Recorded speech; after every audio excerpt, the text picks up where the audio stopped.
to our Blue Margin Expert Insight series. We're glad you've joined us. This series is for private equity and mid-market executives who want to increase their enterprise value via data transformation.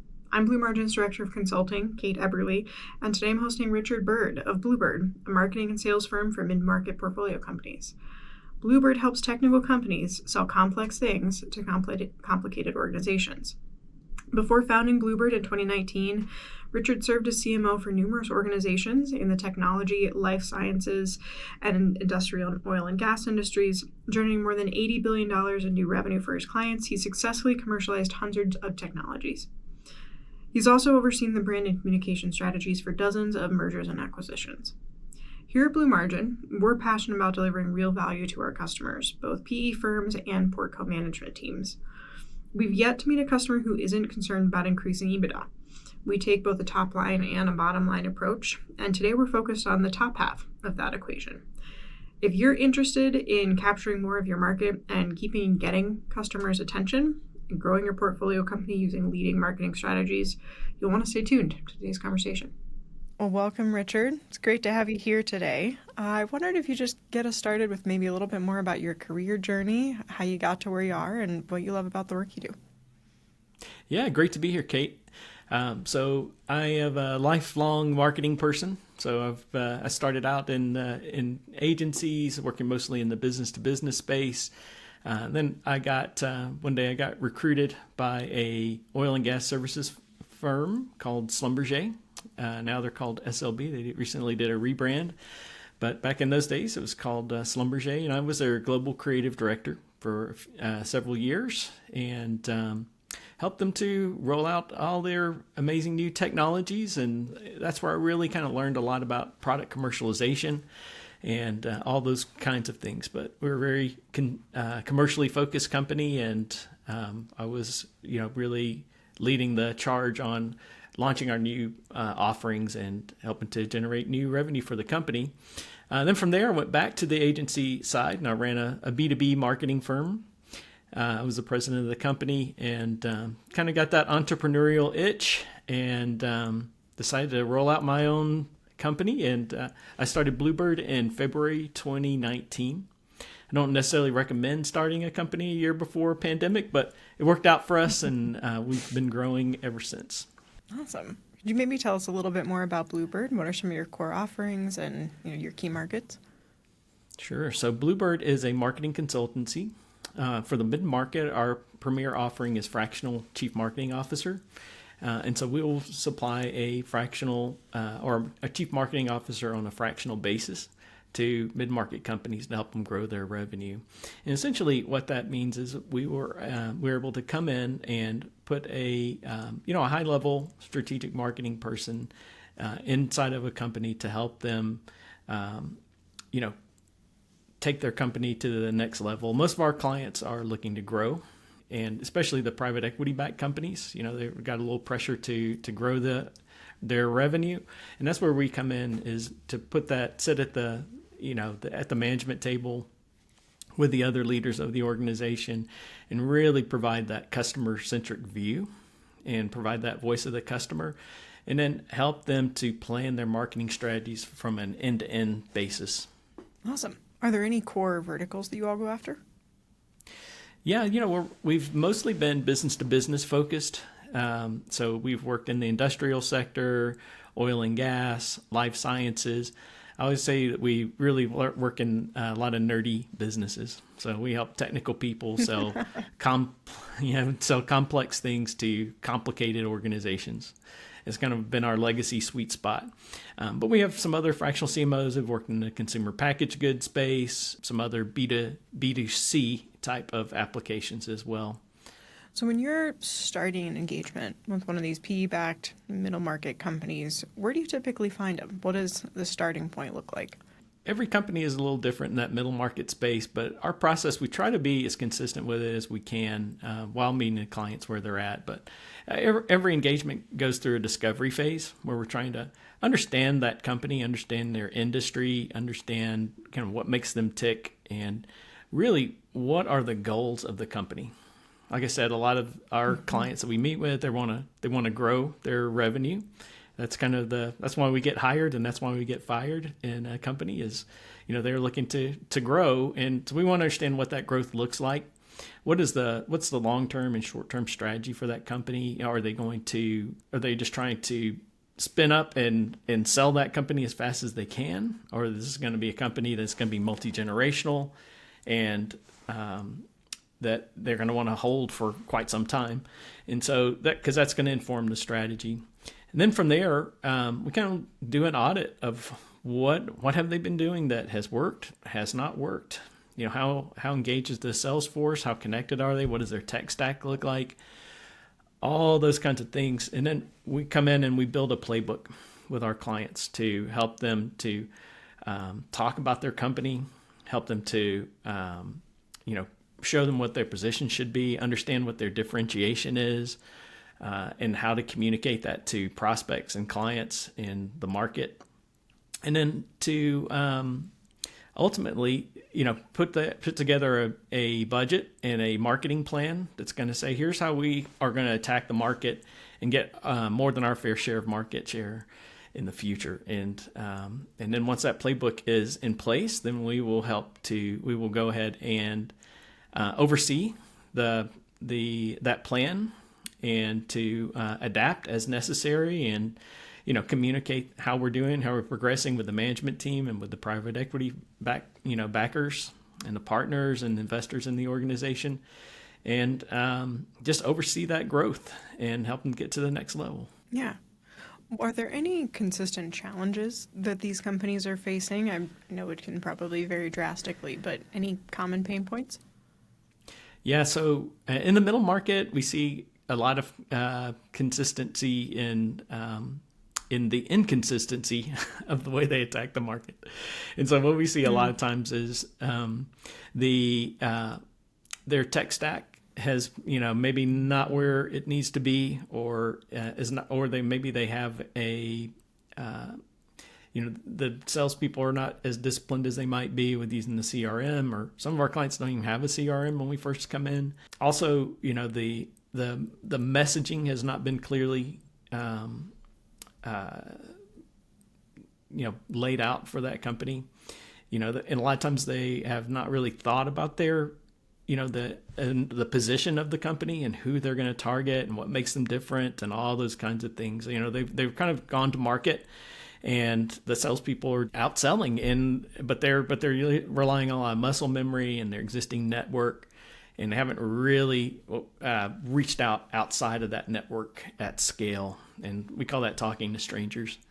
And so they've got to talk to strangers if they're really going to grow. A lot of our clients are really ambitious, and they're like, we're going to grow 10x, or we're going to grow 20% year on year, or whatever that number is that they have in their head. In order to do that, you've got to talk to strangers, and you're going to have to add some new logos and all that stuff. And they have not really considered that. And also, a lot of our clients, when we first come in, they've maybe tried some tactics here and there, just a handful of different things, or we tried social media, or we've been, we're all in on LinkedIn, or it's all about email marketing, or whatever the thing is that they have tried.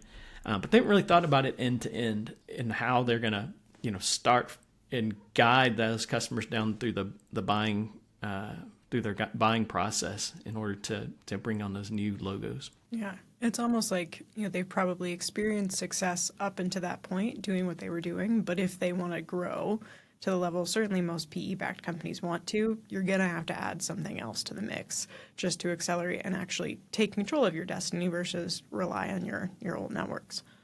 Yeah, exactly. We say, that when you tell the salespeople go sell harder, that's not a marketing strategy.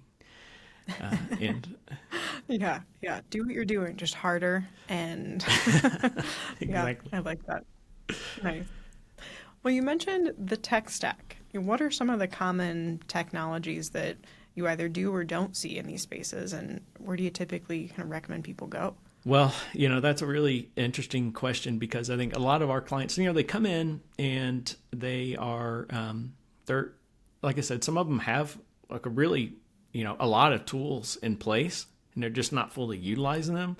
And then other times they just don't have enough tech in their stack, right? And so, so they might be, they might have a CRM, or they might have a CRM. And so you go, well, when we ask questions on the marketing side, that we need to understand, like, what's your deal velocity, and what's your revenue cycle, what's the lifetime value of a customer, and all these kinds of things. Well, they don't have that data, and it's hard to really come up with a marketing plan that is gonna, we can, feel comfortable is going to yield a return on investment without knowing some of those things.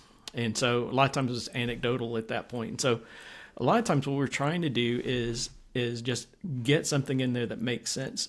And also, one of the things that we see, and I know that you guys probably see this a lot on your side, is there's always some sacred cow in that tech stack, right? So maybe they have an ERP system that is, outdated, or maybe it's homegrown, or maybe it's just a very industry specific one that's going to have to tie in, and you're going to have some APIs to connect to the other items in the technology stack. And so we have to kind of work around that, to figure out something that's going to make sense and provide the data that we're going to need from a sales and marketing perspective to really see if what we're doing is working and how well it's working. And I think the big thing about that is it enables customers to see that, hey, we're getting some quick wins here, and this has been a good return on our investment. We need to invest more here, and we need to invest less there. And so in order to do that, you got to have data. Yeah. Hey, you're speaking our language here for sure. So as you're imagining those first 100 days or so that maybe a PE firm has acquired a new company, it's interesting because with a lot of the partners we've worked with, marketing is rarely the first thing. It maybe is 2 to 3 cycles down the line as we work with them to implement reporting, get their data in order. I suspect you may have some other recommendations for most PE firms as just how they should think about their commercial go-to-market strategy in the first 100 days. Any thoughts you'd share? Yeah, sure. So, it's interesting because I think when private equity, comes in and acquires a company, you can count on a few things happening. They're going to professionalize that financial side of the business. And they're going to be really looking at ops to say, hey, what's going on here? Can we get some efficiencies? Can we, how do we tie this in with the other companies in our platform? All these types of things. And that's really, I think that stuff is super important. But I think one of the things that is important also is at that point is that, they're going to want to grow this company. And so to think about how you're going to understand that market, how you're going to attack that market for growth is really important. One of the things we see a lot is, companies will say, well, we're going to do an add-on to our existing platform. And so we're going to get these guys to, to cross-sell. So we're going to get the sales force to cross-sell all of our offerings. And what happens is that almost never works in the spaces that we're looking at, just because, a lot of times in the technical spaces that we work in, technical people don't feel comfortable selling to things that they're not really knowledgeable about, and they don't feel like they have a certain level of expertise on. And so, so you have to be able to say, all right, well, look here, if this is going to be important to how we're doing it, we're going to have to really work with the sales team to build a process for this, to help them feel comfortable talking about this, to know when to hand it over to the other side of the fence to make that cross-selling opportunity and come up with a plan around it. And also, one of the things that's really interesting, to us is, that day one communication to the market is really important from a sales and marketing perspective, and just general public relations as well, right? Because anytime a company gets acquired, what happens is, and this happened to us a lot when I was working for Schlumberger, right? Is we were very acquisitive in our time there, and our salespeople were very, very honest. Technical people are probably the most honest people in the world, right? And so the inevitable question is from the customers, when the salespeople will go out and talk to the customers, it's like, hey, you guys got acquired. How's that? Well, you want to give people a heads up on what they should probably say in that situation, right? Because technical people always will just be really honest. It's like, well, I got this new French boss, and they don't know anything about this business, but and by the way, your prices are about to go up 20%. Well, that's not what we had in mind in the acquisition. And so how do you tell salespeople about that? Because customers are going to ask, right? So if all your frontline employees, they need to have a script for that, and they need to be ready for that. And they need to say, look, here's why this has been an awesome thing for me as an employee of this company. And here's why it's going to be great for you as our customer. Well, people aren't going to come up with that on their own. And so that's where, working closely with the sales team to do that. And, also thinking about what information goes on the website day one. What's the plan for that? What's the technical plan for that? Are we going to have two websites? Are we going to have one website? How's that gonna work? And I think, that's where your marketing team, whether you're working with an outside company like ourselves or you're working with an internal team, we had that when I was, when I was running the brand for Schlumberger. It was really we got surprised by a lot of acquisitions, and we're like, oh man, we got to come up with a plan for this. Like, what's our day one communication going to be? What all has to be in place in that?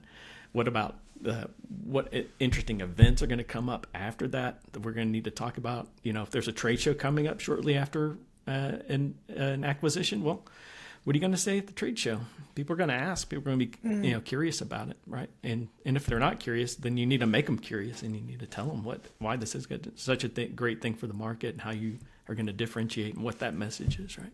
It almost seems like, and I think we do see this as well in those highly acquisitive companies, you almost take it for granted. Acquisition is good.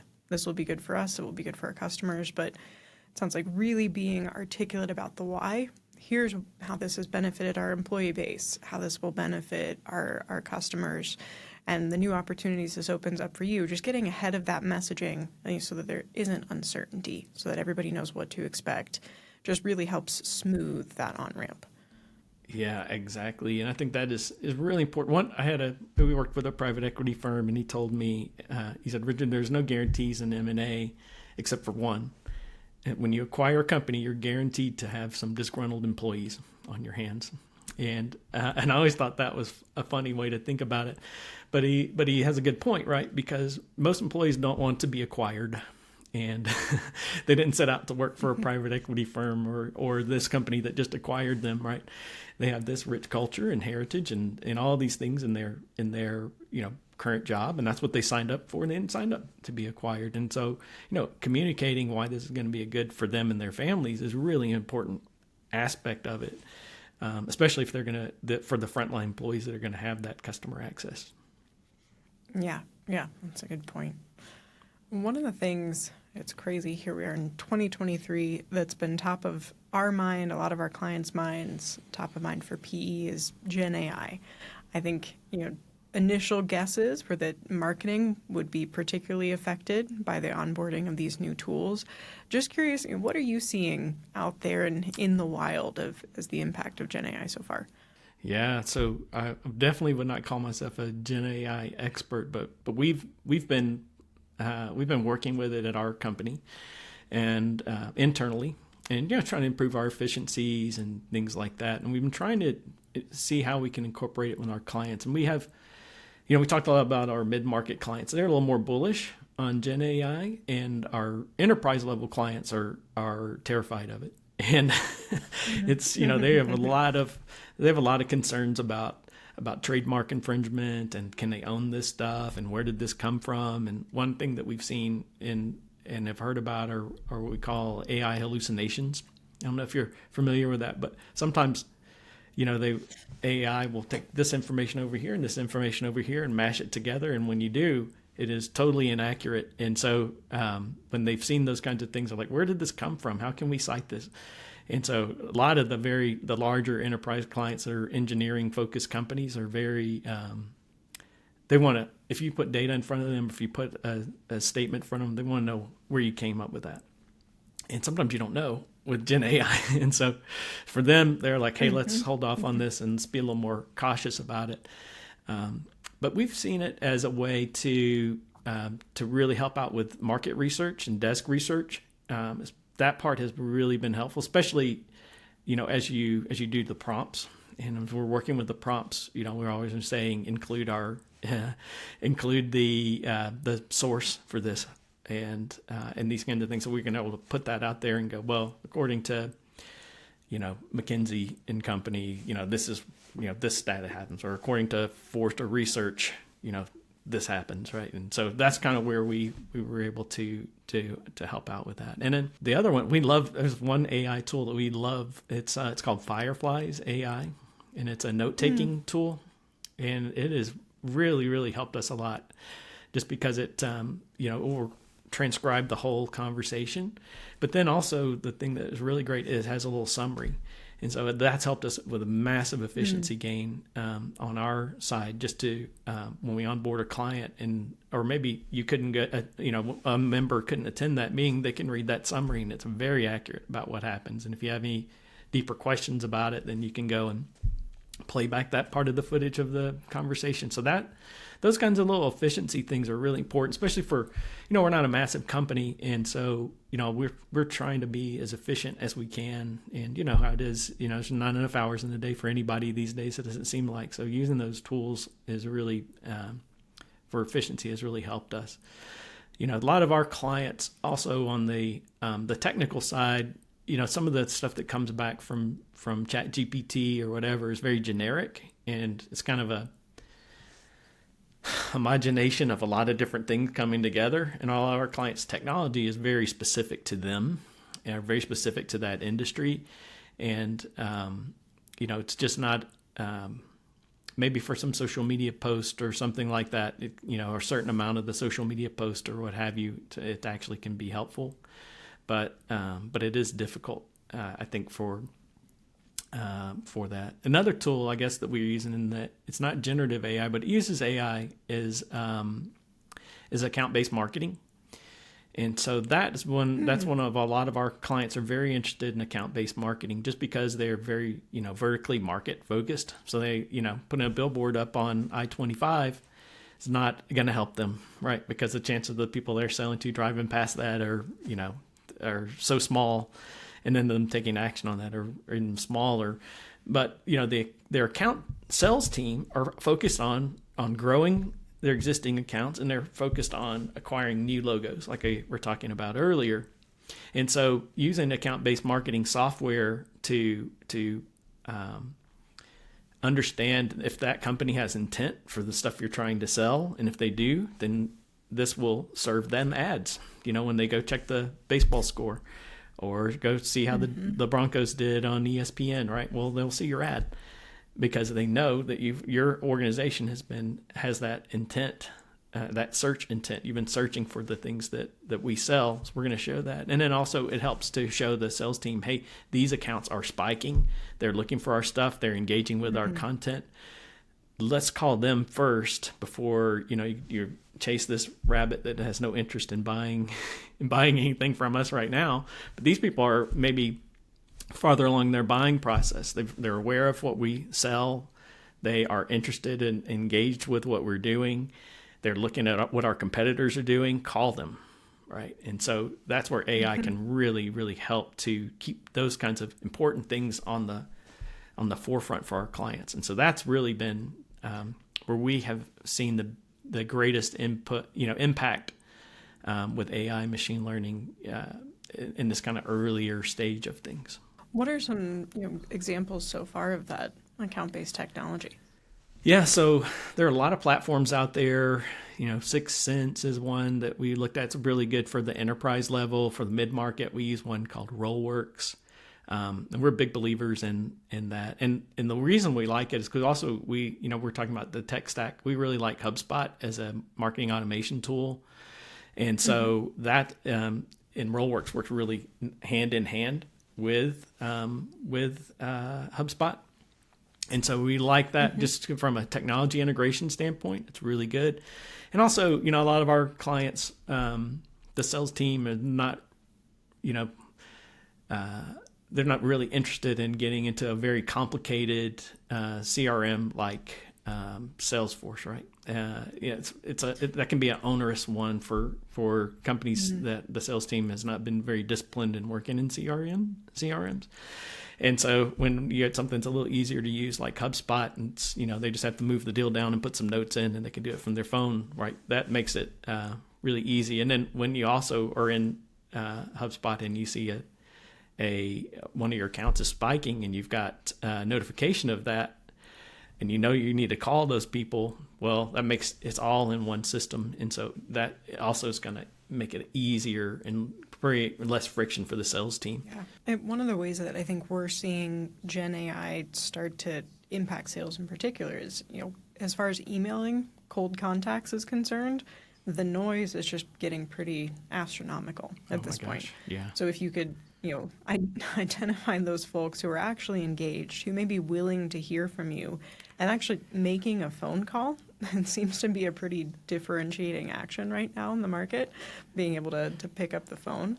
Knowing that it might get through, that just seems like, Wait, right? A phone is not the thing that you text on? Words and you actually have to talk into it? What?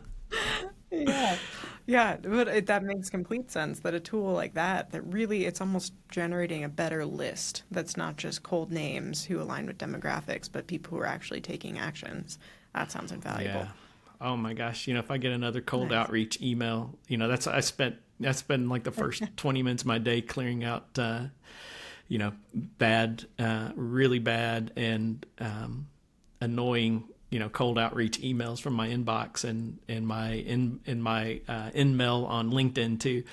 It's like, and so I think, a lot of our clients, salespeople get a bad name these days anyway for being too pushy or what have you. And I think that, that can really send a wrong message for your brand if you're sending these, high pressure kind of cold outreach emails, especially depends on the industry you're selling, right? We had a financial services client, and they really struggled with that because they're like, we're going to send all these cold outreach emails. We're going to send 1 million of these things out, and we got this big list of people who don't know about us. And I'm like, yeah, but if you're saying, look, you're a wealthy person, and I want to I'm going to manage your email, and that's a cold outreach and they have never heard of you, they're going to think this is a scam, guy. Your open rate and your, click-through rate and, appointment setting is going to be so low on that, maybe you're going to, even a broken clock is right twice a day. So maybe mathematically it can add up, but you're going to also create damage, right? Because they're like, these guys are, are after my money and I'm not going to, I don't trust them for this, right? So it depends on your business, right? How successful that can be. Well, and even with the automation, that still takes a lot of time from your team who could be using it much more effective ways. So, that's the cool thing about account-based marketing is that, it's very focused on the key accounts that you really want to add to your portfolio, right? And add to your customer base. And sometimes those are very long sales cycles. And so, using marketing and sales working hand in hand together to shorten those sales cycles and generate awareness, and then helping it make, lowering the guard for the company, and then, pointing the salespeople to the right people to talk to within that organization. It really makes a lot of sense for those vertically integrated, or those very vertically focused B2B firms. Yeah, and I think there's age-old, maybe not competition, but certainly a little friction between marketing and sales. And it seems like if you can really smooth that out with a tool like any of those account-based tools, along with good lead gen, you've got a much better scenario in your hands. That's huge. I think that we see a lot is, you got sales and marketing pointing the finger at each other, and the marketing or the salespeople are saying these leads suck, and the marketing people are going, those salespeople can't close anything. And so, that's not a conversation we get in with our clients, because when we're in there, because it's two sides of the same coin. We're all working in the same, for the same effort and to generate that revenue. And it's really important for salespeople because a lot of them are commission based, and it's really important for the marketing people because if revenue is not growing, then marketing people get run off too, right? And so that's what we're just saying, let's just get in there and solve the problem. And not point fingers at each other. And if the leads suck, tell us why. Let's look at it. Maybe they're just not ready to buy right now, but maybe they could buy later. So how do we nurture them, right? Or these people were totally wrong, right? That was that's a student, or that's a competitor, or what have you. Marketing people quit calling that a marketing qualified lead. Let's get that out of there and And eventually there should be no difference between a marketing qualified lead and a sales qualified lead if you're all working together in the same, on the same goal, which you should be, right? And you're on the commercial side and you're trying to grow revenue. And so that's where we really, I think that working closely with our clients and especially an account-based marketing approach really helps, right? Yeah, that's great. All right. Well, any parting thoughts, Richard, and things that you'd want our audience to know? Yeah. I guess, one thing that, we see when we're working with private equity firms is that, they're kind of in a tight spot right now in that, with the interest rates the way they are, and that affects the evaluation of the companies, and so that gap has caused an issue. And this is what we've heard a lot from the private equity firms we've worked with. And so, if you think about it, adding value to an organization through add-ons and other acquisitions and other things like that is kind of where they've been focused over the past few years. And for longer than the past few years, for forever, right? But that deal cycle is slowing down, like we've seen it over the last couple of years, or at least the last year. Then how are they going to add value to those organizations? Well, our answer is through organically, right? The good old-fashioned way of going out there and improving the commercial side of the business to help grow, right? So maybe you can't, quadruple a company through acquisition over the next 3 years, but maybe you can grow it 20-30%, but just by taking a more disciplined and strategic approach to your sales and marketing, and going out there and taking more than your fair share of the market. And so that's what we would suggest to these companies is, while the deal flow might be what you would like, you can still add a lot of value to those companies in your portfolio. That's fantastic. I think it's so interesting to reflect on the last 20, 30 years of private equity. In the beginning, it was financial engineering. How are we going to structure this in a way that we're just immediately generating value? Then definitely heavy M&A phase, getting into that operational efficiency. But it truly seems like in the last 2 to 3 years, as those things have gotten more complicated, going back to basics, grow the company with organic growth definitely seems to be top of mind. Well, Richard, thanks so much for joining us today. One of our favorite ways to wrap up, we believe that leaders are readers. So anything that you've got on your bedside table that you're enjoying reading right now that you'd be willing to share with us? So I just finished 10X is Easier Than 2X, than we read as a company. And so awesome. It's really helped us with our thinking as to, how are we going to scale our company?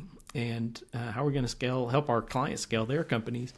And so that was a really interesting read. And then there's another book that we just finished called The Boutique. And so that was really good. So it's about running a professional services company, and how do you take that company and make sure that you've got a good offering, and then scale that offering, and then eventually sell it. And so that's been something that we've really been interested in. And then the one I'm reading right now is Your Future Self Now, also by Ben Hardy. And it's been a really interesting book, to think about how, most of the time people think that, you're formed by your past, and that has informed who you are today. And the premise of this book is that that's a fallacy. And so you need to think about, who you want to be in 5 years, 10 years from now, and then make that reality happen for yourself. So it's been a really interesting business book that also kind of taps into a little psychology, but also really interesting.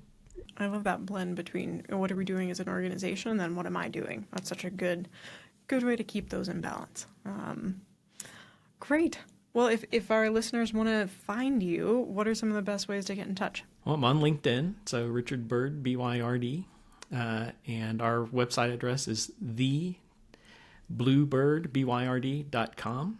And you can check out our, we have some content that might just be useful for people if they want to understand a little bit more about marketing strategy. So that blog post that we have is really, we have a lot of blog posts, I guess I should say, that can help, people inform their marketing strategy and how they should be looking at things. That's the best ways to reach us. Awesome. Fantastic. Well, it's been great chatting with you today, Richard, and hope you have a good one. We'll talk soon. All right, Kate. Hey, thanks so much. I really enjoyed being on the show.